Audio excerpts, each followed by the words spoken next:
धन्यवाद करता हूं जो शॉर्ट नोटिस पे यहाँ आए हैं। और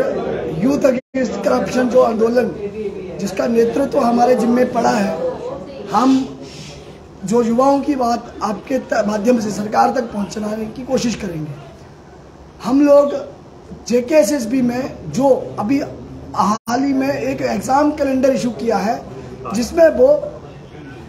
स्कैम के कारण कैंसिल हुआ फाइनेंस अकाउंट असिस्टेंट पेपर जो है, एक फिर से एक ब्लैक लिस्टेड कंपनी, एक ऐसी कंपनी जिसका नाम एप्टेक है और जिसका हाल ही में कराया हुआ सीटेट पेपर और KVS के KV PRT PGT और KV का TGT तीनों पेपर किसी न किसी प्रदेश में लीक हुए हैं। और लीक का तरीका उनका सॉफ्टवेयर कॉम्प्रोमाइज है। उनके सॉफ्टवेयर को हैक करके किसी दूसरी जगह यानी कि लेह का पेपर लोग हरियाणा में कर रहे हैं, पटना का पेपर लोग पानीपत में कर रहे हैं। तो ऐसी कंपनी के सॉफ्टवेयर को JKSSB भरोसा कर रही है और इसका टेंडर पहले से, हालांकि ये टेंडर पहले से क्वेश्चन हुआ है, जैसे नरगाल साहब की जजमेंट में ये चैलेंज हुआ था, उसके बाद स्टे हुआ है। अभी ये वर्तमान में जो केस है ये फाइनल हो, इसकी हेयरिंग हो चुकी है जस्टिस ताशी रेगिस्तान जी के कोर्ट में और साथ में MK चौधरी उनकी कोर्ट में ये सुना गया था। लेकिन आज भी जब हम बात कर रहे हैं तो सीटेट का जो रिजल्ट आया है, जो पेपर लीक हुआ था और सरकार ने उसको नकारा था, इसमें कई चुकाने वाले नंबर हैं। सेम सिलेबस के पेपर 2 दिन के गैप पे होने, 2 से 3 दिन के गैप पे होने के बाद लोगों के एक पेपर में 150 में से 50 नंबर, 40 नंबर, 21 नंबर, तो दूसरे पेपर में जो पेपर उनको मिल गया था उसमें 150 में से 115, 125, 128 क्वालिफाइड। और ये जो पेपर है, ये आप देख रहे हैं स्कोर कार्ड है, ये CBSE का सीटेट का स्कोर कार्ड है जो पेपर लीक हुआ था, जिसको बड़े बड़े राष्ट्रीय चैनलों ने भी रिपोर्ट किया था। लेकिन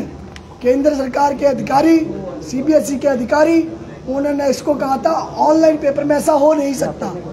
और ये पेपर एप्टेक ने कराया है।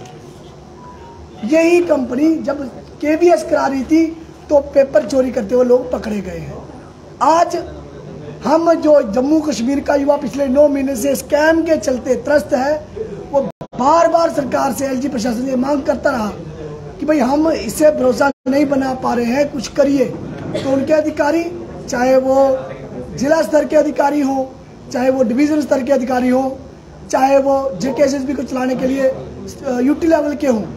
लेकिन वो खुद बताते हैं कि हमारे हाथ में कुछ नहीं है। शक्ल से ऐसे दिखाते हैं जैसे वो कुछ कर ही नहीं रहे, चला कोई और रहा है। सीधा कहते हैं GAD से चला रहे हैं। और कहीं ना कहीं जजमेंट देख के लगता भी है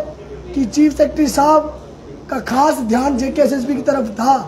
तभी उन्होंने डायरेक्ट किया था कि CBT मोड में पेपर हो और एक ब्लैक लिस्ट कंपनी को टेंडर देने के लिए क्लॉजेस भी चेंज किए गए थे। आगे का जो सारा वृत्तांत अतुल जी आपको बताएंगे। हम पिछले 2 दिन से लगातार सड़कों पर हैं, जिस दौरान सरकार ने शांतिपूर्वक प्रदर्शन कर रहे निहत्थे हमारे जो एस्पिरेंट्स थे,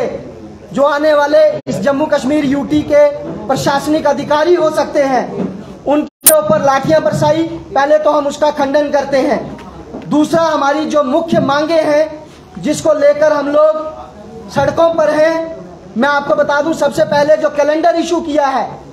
जिसके मुताबिक हमको एक ब्लैक लिस्टेड टेंटेड कंपनी के हाथों में दोबारा एग्जाम देने हैं।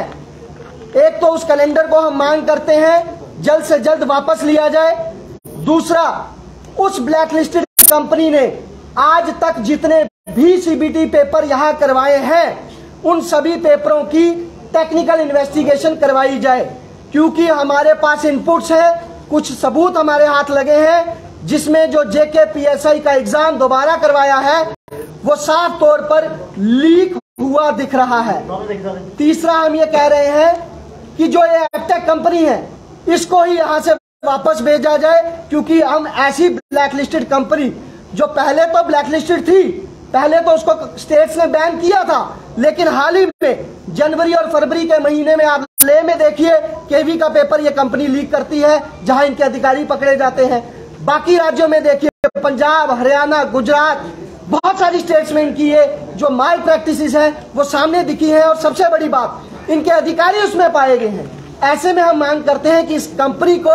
वापस किया जाए, और ये जो पब्लिक रिक्रूटमेंट है, सरकार ये रिक्रूटमेंट खुद करवाए, किसी प्राइवेट कंपनी के हाथों में देने की जरूरत नहीं है। और आखिरी मांग जो हमारी है वो है एक सख्त कानून पेपर लीक को लेकर जम्मू कश्मीर में बनाया जाए, क्योंकि पिछली बार पेपर लीक हुआ, सीबीआई इंक्वायरी हुई, लोगों के नाम सामने आए, लेकिन दुख तब होता है जब वो सारे के सारे लोग जिन्होंने पेपर खरीदा या बेचा वो हमारे साथ दूसरे तीसरे डेस्क पे बैठ के सेम पेपर दोबारा दे रहे थे। ऐसे में हम ये मांग करते हैं कि जब तक हमारी ये डिमांड्स पूरी नहीं होती ये आंदोलन चलता रहेगा, और अगर सरकार ने इस आंदोलन को दबाने की कोशिश की, आज अगर केवल कैपिटल सिटीज जम्मू और श्रीनगर में ये प्रदर्शन चल रहा है, कल को हर जिले में, हर तहसील लेवल पर युवा जो है वो सड़कों पर निकलेंगे, और अगर इससे कोई भी नुकसान होता है उसके लिए आईजी प्रशासन जो है वो पूरे तौर पर जिम्मेवार रहेगा।